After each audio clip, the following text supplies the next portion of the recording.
Tariq Talk. Your host, Tariq Mendez, takes you on a journey with guests from all around the world. Broadcasting around the world. Around the world. This is Tariq Talk.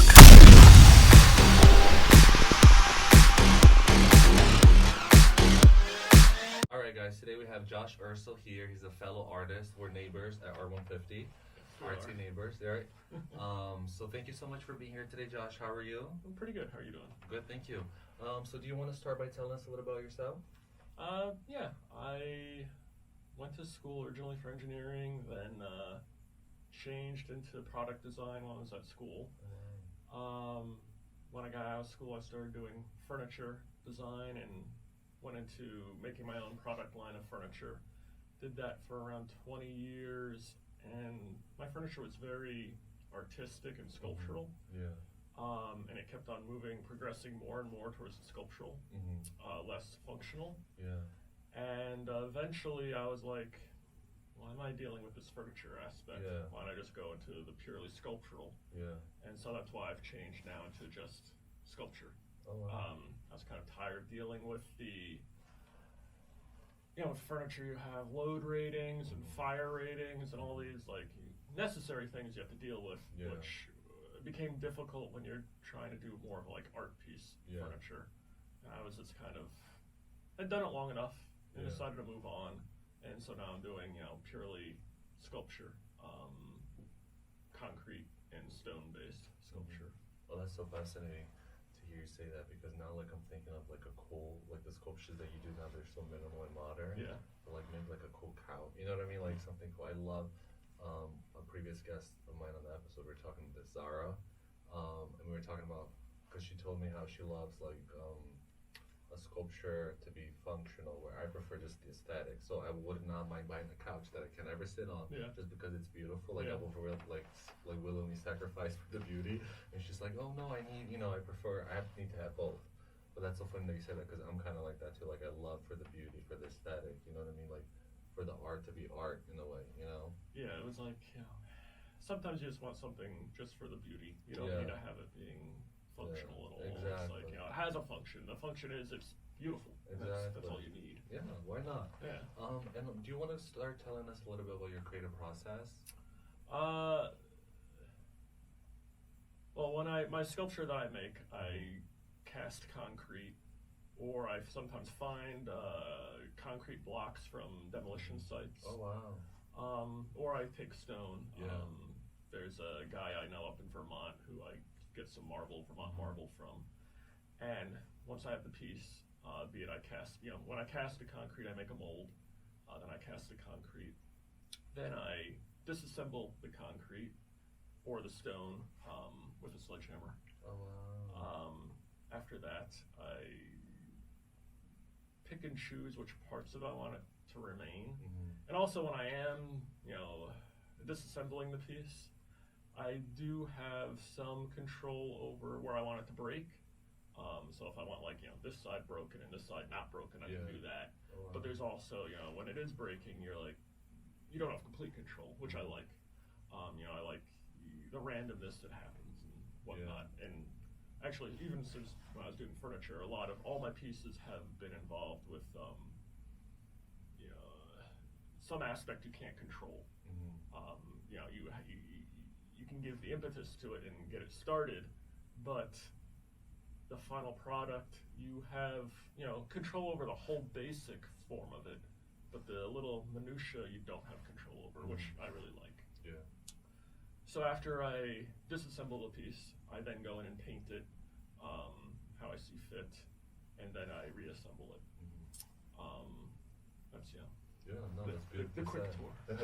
The thing I love about your work is, like the sculptures that I've seen, is how, from far away it looks like something, and then with the closer you get, it changes, and then when you like do a 360 around it, it's like becomes like an interactive sculpture experience, you know, because it looks like a certain way, and then like as you said, some parts get like, chiseled, I could say, like, and that's to me so fascinating. And then when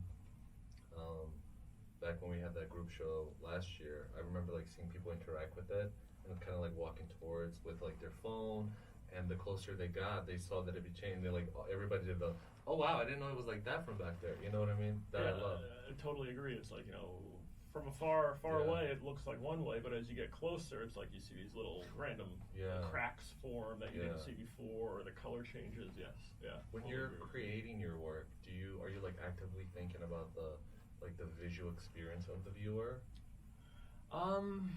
Yes and no. I kind of have an overall idea that I want for the piece to become, but as I was saying, I don't have complete control over how that piece will show up.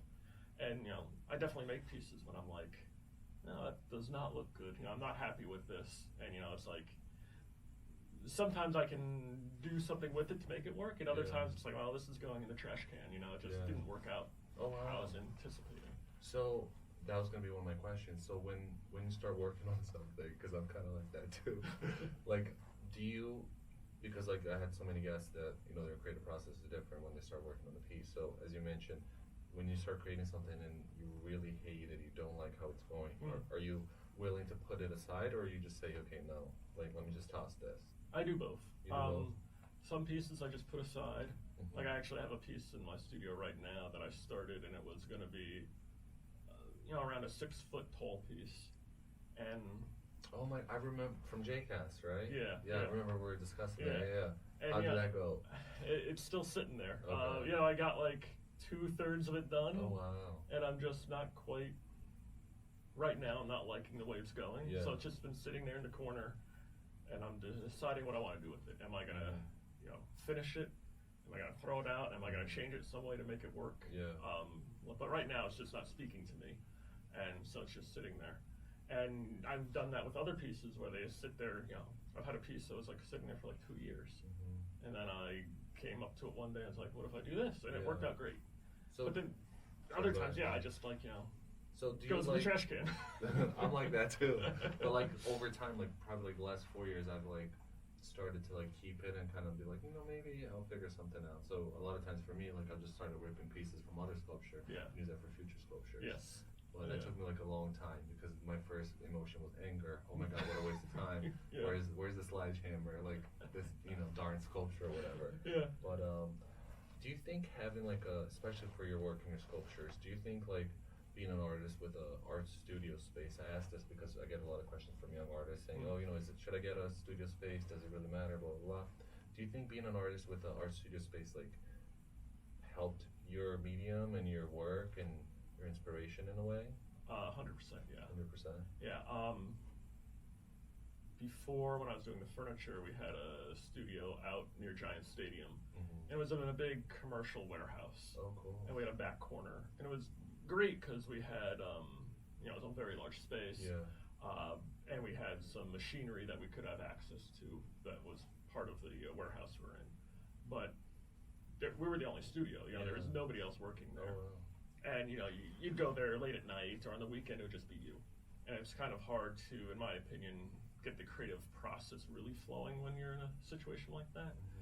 And there's nobody to just bump ideas off of. Like a few of the pieces I've done now, somebody walked into my studio. One of the fellow artists on the floor walked into my studio, and they saw the pieces lying there or something. And I was like, just kind of like, I'm not quite sure what I'm doing with this. And they're like, oh, what if you try doing this?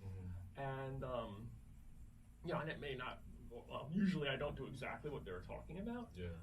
But it gives you just an idea of something to try, and it gives you a lot of inspiration. Whereas, if you're sitting there by yourself, it's hard to come up with inspiration. Yeah. When I was doing the furniture for the first 10 years I was doing it, I really did not want to be inspired by anybody else because I wanted everything to just be like purely my own. I wanted to have like my idea, and that's it. I didn't want to have anybody else putting thoughts into my head about what I was making. And that was one of the worst ideas I ever had because it's hard to come up with everything on your own. It's like you need inspiration from other people, and you can build off of that. It's like I'm laughing because I love how blunt and honest you are. Because most people are just like, oh, whatever. But that's very nice. Do you have that self-awareness? Because I had to learn that the hard way. Yeah. But what I wanted to ask, sorry, I totally lost my thought process of thought. But what I wanted to ask was, because I'm the opposite, I don't like people around me. I'm find it very difficult. Like if I'm working on something, to stop, have a conversation, then be able to go back to work. Yeah. And you mentioned, somebody said, "Oh, try it like this" or whatever. Do you actively want like people's input as you're working on something, or after you're finished?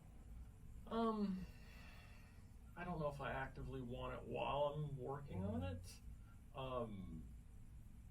I don't mind people telling me what they think about it, because sometimes I might be like, no, I don't like that idea. Sometimes they'll give me an idea, I'll use it. Sometimes they'll give me an idea and I'll actually do the exact opposite. Yeah. And it works out. Yeah. But I actually share a studio with my wife, Kim. Shout out to Kim. Yeah. And we'll work at the same time in there. And we just won't talk to each other at all for like hours. We'll just be working totally separately on our own thing, not conversing about what we're working on at all. And she'll actually sometimes get really annoyed at me when I ask her what she's doing. She's like, I'm working on my own thing, leave me alone. Yeah, no, I'm like that too. Like sometimes, like if I'm working on something, I literally will like run to go to the bathroom, run to go get water, and then come back in, because if I talk to anybody, like the whole idea, the whole day that is like gone. I can't ever go back. I have to like go home, chill out for the rest of the day, and start over. So like I don't want to be rude to anybody, but then like if like I cannot not say hello, but then I can't say hello because then I'll lose like my whole idea process. No, that makes sense to me. You're kind of like that too. Like I'm like that because I'm like when I get concentrated, I get like heavily concentrated. When you're in the groove and like exactly. then somebody interrupts you and you're like, no. Because then like spark for a moment. Because like I'll get so deep in the conversation, like I'll do that. You know what I mean? Like with me to either talk for like a whole hour, 2 hours, or not talk at all and focus on the art. Yeah, like I often go to the studio in the morning. Yeah. And I'll go there for like 4 hours and I'll do almost nothing just because I wind up talking to other people. Yeah. How early do you get there? Like. Not too early. At 8:30. Oh, okay, that's pretty early. Yeah. Because that was gonna be my next question. Like, are you an artist that likes to work in the nighttime or the daytime? Morning. Yeah. Morning. I find I get the most inspiration in the morning for some reason. I think because it's a little quieter in the studio, less people there. I've gone in the afternoon and you just hear other people working, and sometimes can be a little distracting. So definitely. Definitely I'm a morning person for the art. And when you get to your studio, like, are you able to like get to work right away? Like, are you inspired right away, or do you kind of like, have a coffee, sit down, get your things together? Yeah, I definitely do that. Have a coffee, kind of relax. I don't usually jump in right away. Yeah. I kind of walk into the studio. I usually have like 3-4 different projects going on at the same time. Okay, cool. I'll have my coffee, look at all of them, kind of decide what I'm going to do that day. Come up with some ideas for them. Go from there. Yeah. So a question that I had, shout out to Kim again because I had her previously to you. Before, like when I first saw your work, and then before I got to know you, like talk to you as often as I do now. Yeah. I always thought there was like both of your work in a way kind of like inspired by nature. You know what I mean? Like I always felt like, I don't know how to describe it, kind of like the Grand Canyons, where it's like this muse-like, formation of design and mix of colors. When you guys, because you previously mentioned to me, you go hiking, you're always in nature a lot, and you drive for so long, which I one day want to do because I get car sick, so I can't unless I'm the one driving. Do you think nature inspires a lot of your work? Yeah, definitely. Yeah. My original inspiration was actually when we're out in Death Valley in California. We're going hiking there for a week, and it was both the colors of the stones in the landscape out there, because it's like very subtle, but definitely there. You have the cliffs will fade from like yellow, blue, red. It's really beautiful. And we were on a hike also out there. We were walking, and the mud had like dried quickly, and this area that was like roughly the size of a room had all cracked. The floor had all cracked, and it had, made these pieces roughly this big with cracks roughly that thick between them that went down like, a good foot or more. And that was the partially some of the original inspiration. That, and once we went to Egypt, and obviously everything is there is really old and it's broken, and you see how they reassembled statuary there. And there's pieces missing, and there's big cracks in them. I've just Yeah. found that beautiful and interesting. Yeah. And so the combination of the two of those have kind of inspired my work. Yeah. And now I've progressed some, and I'm looking more at a little bit of, decay of the cities and how buildings are kind of decaying, and that I'm also getting some inspiration from. The thing I love about your work is that, like, if somebody were to describe to me, if I were to describe your work to somebody, I would say like organized chaos. Yes. Because I love chaos, Yeah. like, artistically, but I also like organization, very organized person. Yeah. But I like how there's so much to interact and embrace your pieces, but it's kind of like very minimal and modern. It reminds me a lot of like Richard Serra work, Yeah. a little bit, but more, I would say more attainable, more where you have that, it's not just like one piece and there it is, take it or leave it. It's more like you can walk around, you can look on top of it, you can like, use your phone camera to like, you know what I mean, get Yeah. different angles. Well, I agree, because a lot of the forms I start with, it's a pretty simple form. It might be just a rectangle or a Yeah. cube, so it's very geometric. But then when I go and shatter the piece, now you Yeah. have all this like random cracks going through it and pieces missing. So you have this geometric form on the outside. Yeah. But then you have these fluid lines running through it that is totally chaos, as you were saying. Yeah. But then you have this structure that is very concrete and definite, Yeah. and this cracked chaos going through it. Yeah, because like I think it's like the perfect piece to have in your house, because it gives you both like, I don't know, energy, like an espresso shot, but Yeah. also gives you like that zen that you need to have in your house. That's not too much. Yes. And I remember the thing that made me go about your work was when I remember you were showing me, and then the pieces, like the tall ones, they're detachable. Yeah. And I thought, oh my gosh, like every art gallery owner would die for this, because shipping is such a headache. Yeah. And this is like just facilitates the whole process. Yeah, makes it a little easier. So how did you think, was it like accidental, or with your experience in furniture making, did you think, okay, due to shipping or like the logistics, I need to create something, but I need to create something like, consciously that's easy to ship and build? I don't think it was conscious, but I agree with you. It's probably related to the furniture and always having to deal with, you have to move stuff from wherever you're making it to somebody's home. Yeah. And if you have like a statue that's a piece of sculpture that's 6 feet tall, and it's all one style of mass, it's a lot harder to move it. Whereas if you can break that down into 3 pieces, just makes it all a little easier. Yeah. And also sometimes some of the pieces I make where it lets the owner sometimes rearrange the pieces how they would like. I didn't know that part. That's really cool. Yeah. Yeah. And another thing that I really love about your work is when you have the like overhead lights on it, it becomes like a 3-dimensional piece, like the shadows. Or 4-dimensional. I don't know how to explain it. But the shadows and then the textures from the shadows onto the floor, wherever it reflects, I think it's so fascinating. Yeah. Actually, I don't know if you've seen them yet. I just started working on them. I actually only have 1 piece done so far. I have 2 more that I'm working on now. Wall-mounted pieces. Oh wow. That are, they're the Oh wait, concrete. I saw the press pictures from the Novato gallery. You did one like that there, right? That one was, that one, yes. Yeah. Yeah, that was like, that was so good. Yeah. So amazing, yeah. But the new pieces are, it's a rectangular piece of concrete that's roughly 1 inch thick, and I put a frame on the back of it, which offsets it from the wall by 1 inch to 2 inches. So it looks like it's floating off the wall. Yeah, I was gonna say, it looks like it's like levitating. Yeah. But it's also cool when the light comes down, like you have a spotlight on it, and it hits the cracks, and you get these shadows on the wall. So it's like, it just brings a sculpture to a different level. I just love when artists think beyond the artwork, and it becomes like a clean, interactive process. It's like on the wall, and not just like, oh, here you go, here's my sculpture. Congratulations, that's genius, because that was beautifully done and executed. Thank you. Going back to, as I had Kim here previously before you, and we discussed about, okay, so I'll explain the story so the question makes sense. So I was with like a very dear friend of mine in Central Park, and it was a kind of sunset time, and she's an artist, but she's married to like a financial district, Wall Street bro type of guy. So he doesn't like art, really doesn't care, he's vocal about it, he's like, whatever, it looks good to me.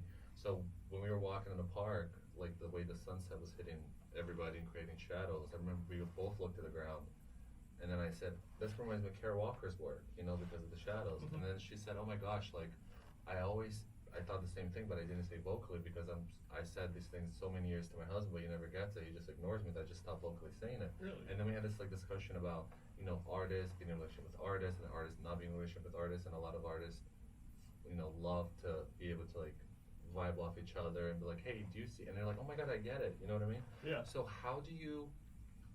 Because like previous guests, we talked about kind of the same thing. Like, how do you like having like an artist as a partner in your life? I think it works out well. Yeah. Yeah, because you know, you get to talk to them about your ideas, and you know they're probably going to be honest with you about what they tell you. Yeah. Whereas, like, you know, a friend may not be, even if they're an artist friend, they may not be 100% honest on what they're going to tell you when you ask them a question about your work. Yeah, that's true. So if you're with somebody, they're probably going to be fairly honest about, you know, what they think of your work and the way it's going. So that could be very beneficial. Yeah. I actually think it would be very difficult to be with somebody who doesn't really have any interest in art. Yeah. That'd be tough. I could imagine. So in our last episode, Kim mentioned to me that you guys sometimes work together in the studio. Do you enjoy that process? Like when you guys are working together, you kind of like everybody, like one is in one corner, the other's in the corner. But you kind of have like a dialogue of like, hey, you know. When we're working, we're pretty much working by ourselves. Like even when we're there together, we're working, you know, more by ourselves. And I think we both kind of feel that we like working together there, but then sometimes we want to be there by ourselves also, like without the other person there. Just because it is, you know, it can be a little disruptive having the other person there all the time. Yeah, just because, like, you know, I've done some stuff where I go and, you know, start breaking a piece of concrete. And you can only imagine like everything's fly. And she's doing a printmaking, and you know, painting. All of a sudden, like, these or I like like, sands, you know, I whack it and all of a sudden it's a big noise, and she's like, you know, she's startled, and It's she's like like, a you have car to warn me crash. when you're doing that. It's No, like, I kind of forget. And going back to your creative process, do you normally, you said you work in the daytime, and when you do, are you able, like, when you start a piece or you're creating something, are you able to like step away for it for like a day or two, or like you know, like when your real life things, like you have, you know, party to go to, do you get anxiety thinking to yourself like, oh my god, I didn't finish this, I have to finish it, or you're just like, you know what, come back tomorrow, it's all good, I have time tomorrow? Or are you an artist like you need to finish things when you start them right away? No, I don't necessarily need to finish them right away.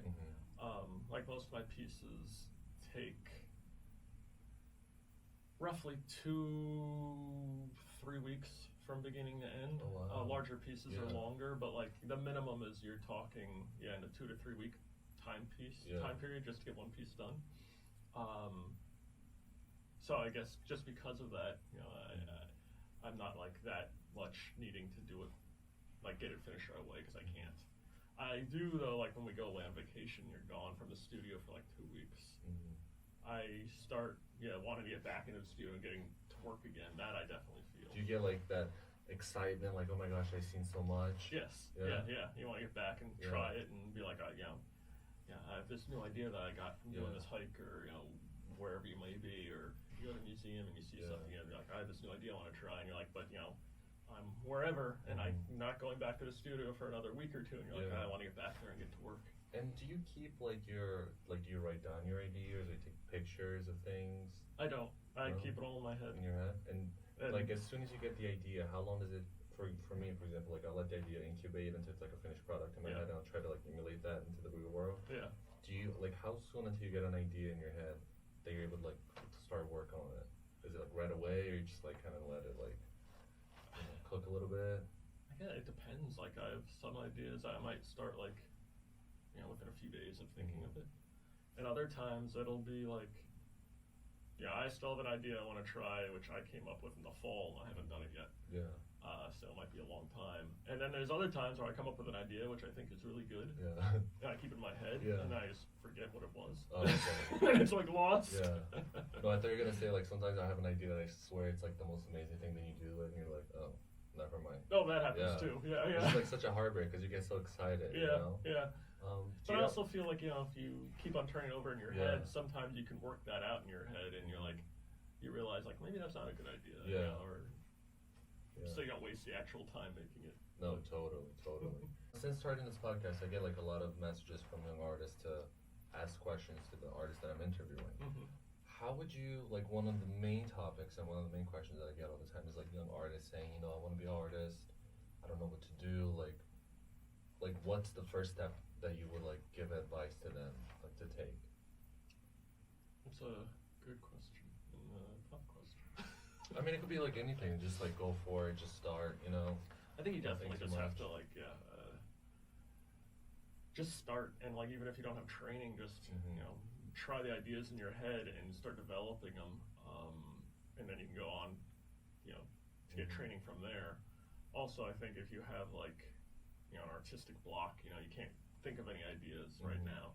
Just keep on making, because you never know while you're making what you might do that all of a sudden gives you an idea that's a good idea. Yeah. So even if you're having like, you know, you don't have any ideas right now, just keep on drawing or Yeah. building or do whatever you're doing, and that will probably lead to an idea in the future that you can then use. Yeah, that was actually my next question. Have you ever an artistic block? Oh yeah. Yeah. And then like, how were you able to like overcome that? Just, you know, continuing just to make pieces and Mhm.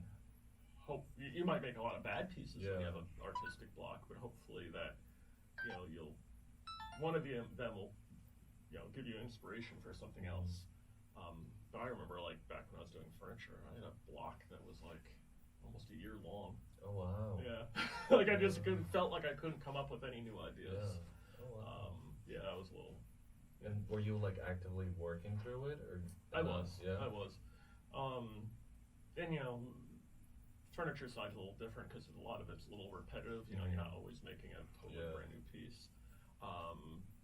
But yeah, I just kind of kept on working, and you know, eventually, you know, you make a piece, or you see something that you get inspiration for, and you're like, you know, all of a sudden, boom, you have an Yeah. idea, or all of a sudden, boom, you have like 10 ideas, you had 20 ideas, you had nothing, and all of a sudden, you know. Yeah.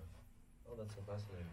And going back to your like trips and your hiking, when you guys, because I asked Kim this, when you guys go on your, since your work is inspired a lot by nature and Yeah. things like that, when you're like in nature and hiking, are you able to like be in the moment, or are you just like, because my brain like goes on all the time before I can never stop it, so sometimes I'm not able to enjoy certain things because Yeah. I'm just thinking about idea, art, you know what I mean? Yeah. Like when you're there, are you able to like be in the moment, or are you just thinking, oh my god, this rock looks like a really cool texture, you know what I mean? I can be in the moment pretty well. Like I'll definitely be walking and see something where I like, it'll give me an idea, and I'm like, you know, I'll take a photo of it or Yeah. something. I'll be like, I definitely, you know, want to try that back in the studio, something along those lines. But a lot of it, I think, I'm just like, you know, just seeing everything and subconsciously developing ideas in my Yeah. head. Or later on, you know, I'll develop ideas from it, but I'm not necessarily out there being like, here's an idea, let me look at that. I think it's more of a, you know, a slow building process just from seeing everything while we're out there in you know, hiking wherever we may be. Oh, that's pretty dope. Yeah. And then Kim mentioned you guys went to like 7 national parks so far. Yeah, I think yeah, we've been it's one. like at least 7, maybe more. Yeah. Oh wow. And do Yeah. you have like, because she mentioned she like likes to grab like one stone from each, kind of like a remembrance in a way. Do you have anything like that? I actually, I actually just finished a piece where we were in Zion, and we were hiking. We came across this area that the sand was very red. And when you're making concrete, it's a mixture of cement, aggregate, which is stone, and sand. And a large portion of it is sand. So I wanted to try this red sand to see if it changed the color. Oh wow. So I took a little baggie of it, which you're not supposed to do. Oh really? Oh wow. And just made a piece from it. Oh, that's so recently. That's so cool. So the color is different. It is interesting. Is it like a red oxide color, like? Yeah, it's actually it's more of a it turned out to be like a slightly pinkish subtle color. Yeah. Yeah. Little pastel-y pink. That's so cool. Like now I'm like visualizing. I love to share a picture of that on on Okay. the podcast if you're Yeah. Okay, so I remember some of your sculptures. They're all like a concrete color, and then some of them have colors with like within. Yes. How did you like? Which one did you start with first, and how did you go to the other one in a way? I started off originally. I was just making concrete sculpture, and building forms out of plexiglass, styrofoam, wood, and it was just purely that was the sculpture. I wasn't breaking them at that point. And then I had the idea both like from the Egypt trip and that Death Valley trip I told you about with the cracks. Just try breaking a piece. It was like an off piece I had, and I broke it. And I was like, that's pretty interesting. And then I cast a few pieces that I was intending to break, which I did. And those I had not painted at all, and they were just like gray concrete that I had reassembled, which I did like. And then I saw an artist that was,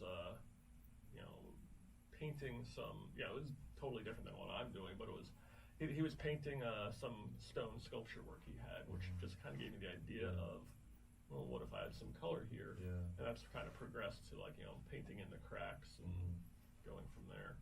Yeah, because I remember, I think you did that one for the show back in May, the group show. Yeah. I remember being like, oh wow, this is like it's almost like as a kid, like, whereas Waldo, you gotta like interact with the paper and like see, so you're like seeing the colors and where it leads to. That's what I love about your work. It's so fascinating. Yeah, thank you. And as we previously talked, when I asked you earlier if you like when you create your pieces, are you actively thinking about like the viewer's experience? Do you like when people, like once they see the finished product, do you like hearing like kind of what they took away from that piece, like how they're bringing things, seeing your art? Like, are you a fan of that? I definitely am. I, to some extent, don't want to tell the audience what my thought process is when I'm making a piece, because it's nice to hear what they think. Yeah. And they might tell you something entirely different than what you were thinking, and it's very interesting to get that input from people. Yeah. So I do sometimes just kind of don't tell people anything and see what they come up with and what they think of it. And, oh, that's pretty dope. Yeah. And do you share, like after they share with you, like what they thought? You're like, oh, actually, it's because of this, or do you kind of like to keep like that hidden in a way and be mysterious? It depends on my mood. Sometimes. What sign are you? What? What sign are you? Sagittarius. What month is that? December. December. Oh, Yeah. okay. I think I'm Sagittarius. Yeah. Okay, that makes sense. Because I'm a Scorpio, so I think you have a little bit of Scorpio, like the Sagittarius people. Yeah. But and Kim's in January. She's a Capricorn. You might be right. Yeah. Yeah. No, which makes sense. She's like so chill and mellow and like drama-free and relaxed. I kind of actually like watching people try to come up with, like when they're looking at artwork or even a problem they might have, just trying to watch them try to figure it out, and I find that interesting. From like the viewer. Yeah, like me viewing them and trying to figure out what is like in real happened. time. Yeah. Oh, that's amazing. Yeah. And do you like when they take pictures, because your work is like so complex? They can take like the coolest pictures. Do you like looking at people's like picture from their perspective into? Yeah, I do. Yeah. They might see something that you don't. Yeah. And they capture it differently than you have in the past, and it can be very intriguing. And what are you working on at the moment? Right now I'm working on a few different pieces. I'm finishing up a piece that is 4 foot tall, that is made out of a cinder block I found from a demolition site, which I broke apart, painted, and reassembled into a 4 foot tall sculpture. That's going to be in a show in Brooklyn coming up. Oh, do you want to share the dates and everything? I do, but I don't have them off the top of my head. No worries, I'll make sure to include in the captions. That's all good. That's so exciting. Brooklyn, that's pretty cool. And are you going to be around for the art crawl? Because I'm pretty sure this episode will go live before that. Yeah, it's May 11th. Yeah, May 11th, 5 to 9, Thursday. Yes, we'll have our studio open. I just got to share because somebody asked me last time. What's the entrance? It's first and? It's 157A first. Proverse? How do you pronounce that? Proverse, yeah, never know. Provst. Yeah. I'm always like, it's first on yes, Yeah. that one. That one. Because I don't know, it's like such a weird word. Josh, do you mind telling us what else you're working on at the moment? Yeah, I'm doing some pieces now using marble, Vermont marble, which are actually cut-offs from this mason up there. Oh, wow. He does a lot of stone masonry, like fireplaces and whatnot. But he lets me come to his property, and the cut-offs he has, I get to use. And so I'm doing some pieces now where I'll carve the marble into a block and then break it. Oh, wow. And some pieces I'm painting and reassembling. Other pieces I'm leaving broken and using some wood as wood and steel as a plinth for them, which is, I think they're coming along pretty well. Some of the pieces will be ready for the art crawl in a couple of weeks, so that'll be good. Oh, wow, that's exciting. Yeah. And going back to your furniture days, because I thought that was very fascinating, like the whole trajectory from furniture to the sculptures now. Do you keep like kind of like an archive of photographs of your work, like everything you ever created? Maybe not everything, but yeah. I have a lot of it. Yeah. I'd love to share that on Instagram if you're comfortable, because that would be pretty cool. And you ever like go back to, in a way, like for inspirations, like on the pieces you created, and maybe like, I'll take this corner from here and then use this for like a present time art piece? I don't know if I do consciously do that. Do you like to go back and like look at your work, like review it, or I do. just like kind of look forward to the future? I like looking at the old stuff. Actually, our coffee table is one of the coffee tables I made, so I look at that every day. But I think like I remember my question. Oh my god. Okay. So, and this is the question I forgot to ask him. So, because this is very fascinating, like getting taught, and this is like, I never thought about this until somebody mentioned it. I said, oh my god, I think like this too. In your house, as you mentioned, do you like keeping some of your work? Like, do you like looking at your work every day? Yes and no. Yeah. Older pieces, like I have a coffee table that, from my furniture days that I made, which we have as our coffee table in our living room. Honestly, though, the sculpture I don't have in our apartment. And when I was doing furniture, we didn't have any of our furniture in our apartment. Yeah. Because I see it every day. Yeah. And I like seeing it every day. But I don't necessarily want to have it in my house at the same time. Yeah. I have other artists work in my house, and I want to see their artwork. Yeah. I see mine in the morning, and I come home and see other people's art. So it balances it out in a way. Yeah. When you look at your work, like, do you see it as a product, like as a finished product? Do you think, like, when I look at my work, if it's in my house, I don't like to look at it because, like, I'll remember everything that led up to creating this, like the emotions that went in it, whatever was happening to me personally during that time. You know what I mean? Like, it goes a whole backstory. I don't see the piece. I see like the whole. Yeah. Are you kind of like that, or are you just like, hey, this just, Yeah, a little bit like that. A little bit like that. Yeah, you might be like, I remember doing that piece. And what was happening in your life at that time. And sometimes it's good, sometimes it's bad. Yeah. No, that is true. Yeah. But and also I wanted to ask you, like, how soon, like, were you one of those artists, like, as soon as you were born, like, you just have memories of, like, always drawing and sketching and things like that, or? No. No?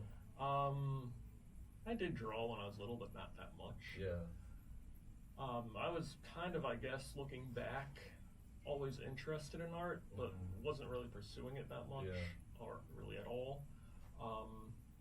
I went to school for engineering, and while I was there, I learned about product design, which, so I went into school for.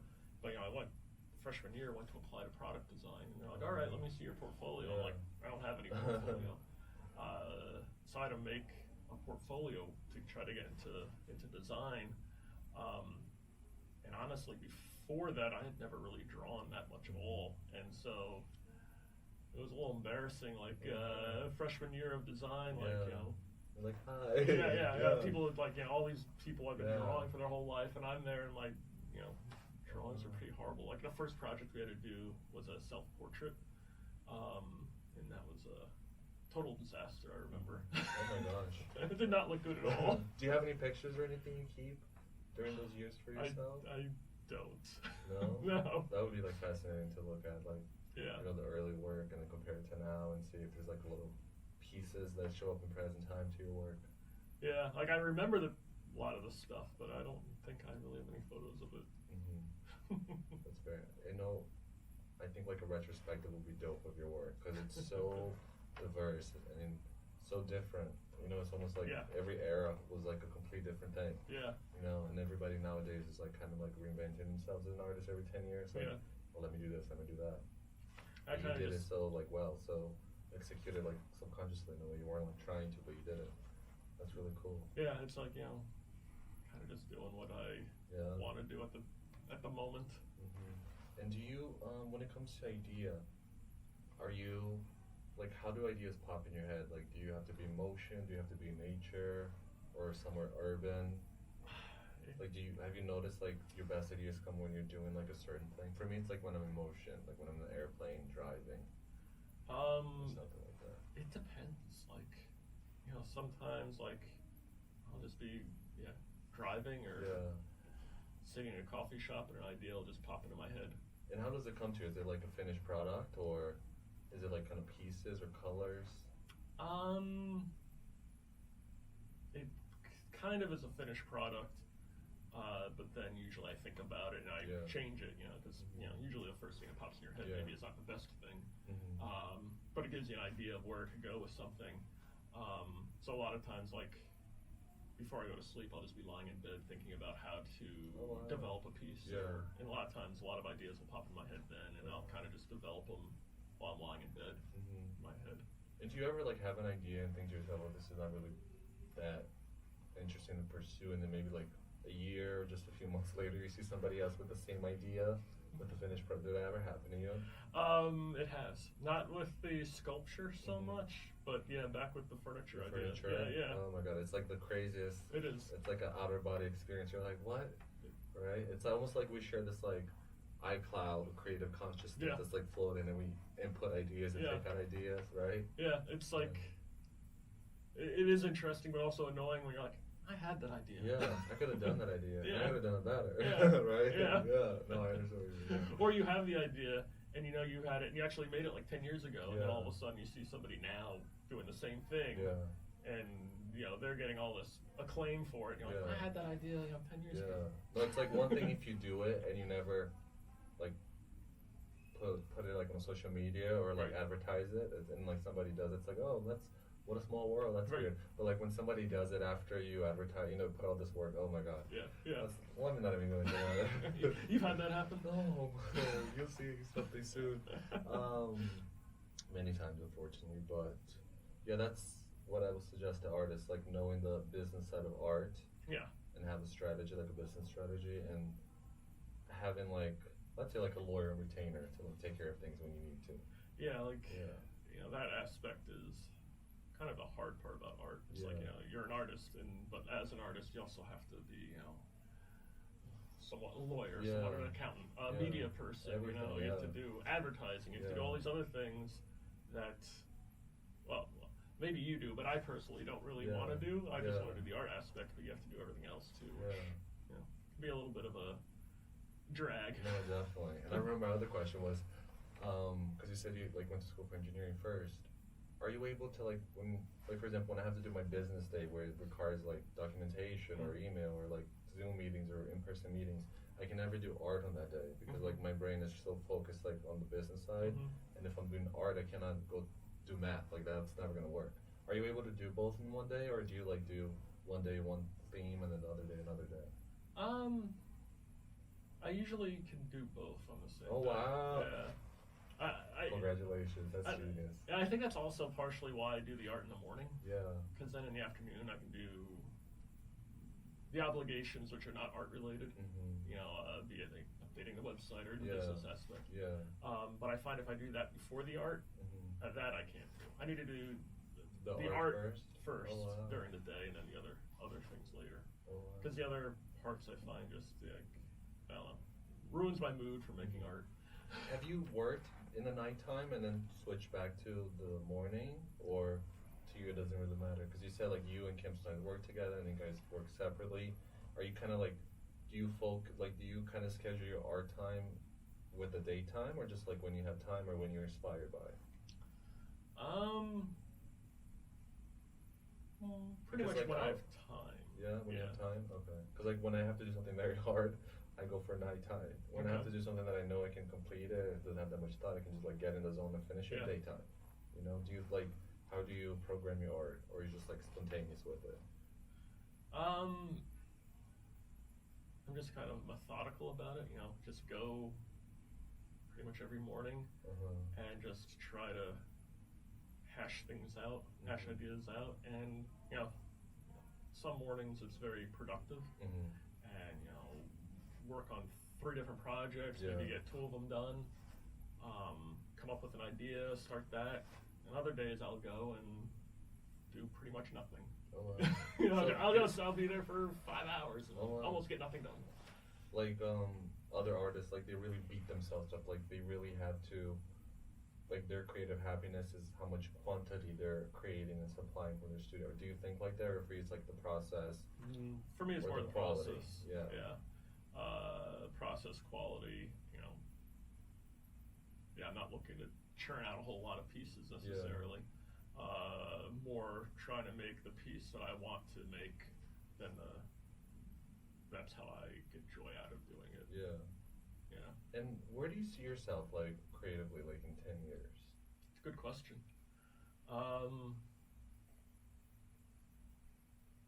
2 answers. One, I don't really know, because I was doing furniture 6 years ago. I never back then didn't think I'd be doing sculpture now. So I'm not sure what I'll be doing in 10 years. Good chance I'll be doing sculpture, but I would like to be doing larger pieces, outdoor. That's just large what I was sculptures thinking, is what I would like to do. Like your sculpture for Coachella, or like a musical Burning Man. Yeah. Like that would be so dope, you know, because it's so different, and the light reflection, and the shadow. Like getting a nice 30, 40 foot piece out there. Yeah. And if you have like a little, like a hole in between the blocks, like the light travels through. Yeah, it would be amazing. Seeing the sun coming through it. Yeah, it will be like these like futuristic modern like TV shows and movies when they have that cool thing. You know what I mean? Like, wow. But yeah, whoever's listening, please reach out to Josh. And talking to you and Kim, and previously Kim was saying, because I asked her, you know, what do you see for the future? She says, I'd love to do a residency surrounded by nature. But then, like, you know, being a viewer of both of your work, like the first thing I thought was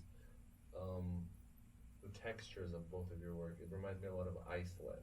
So if anybody from the Iceland marketing team that visit Iceland, like every country has a marketing team, please set up a residency, because they'll create the most beautiful work, and it's the most beautiful place to be in.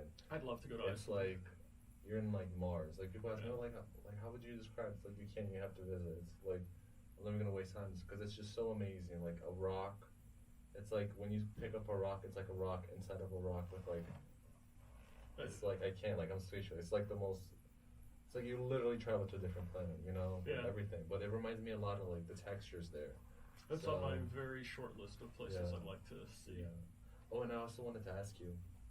Okay, Josh, do you mind telling us your website and Instagram, please? Yeah, my website is joshurso.com, JOSHURSO,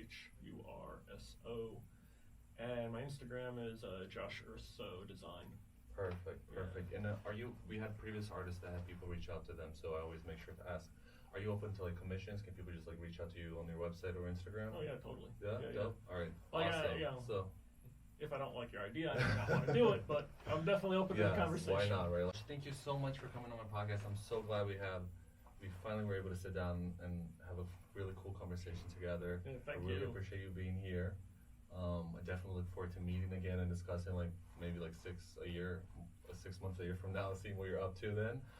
But in the meantime, you're participating in the art crawl next month. Yeah. Just to double check again, it's May 11th, Thursday, 5 to 9, right? Yes, and there's gonna be a bar too. Ooh, okay, that's pretty dope. Yeah, so make sure to head out. I might be there. I don't know. I might be out of state. Oh, you should be there.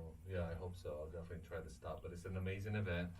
Kim will be showing her printmaking new prints. And you'll also be showing like a new piece, as you mentioned. Yeah, right? I'll have a few new pieces there. All right, our cool. studio will be open. It'll be great. Perfect. All right, thank you so much for coming together. Thank it was a you. pleasure. This is great. Thank you. Bye. Thank you for listening to Tariq Talk. Follow Tariq Talk on all social media channels and check out the video interviews online.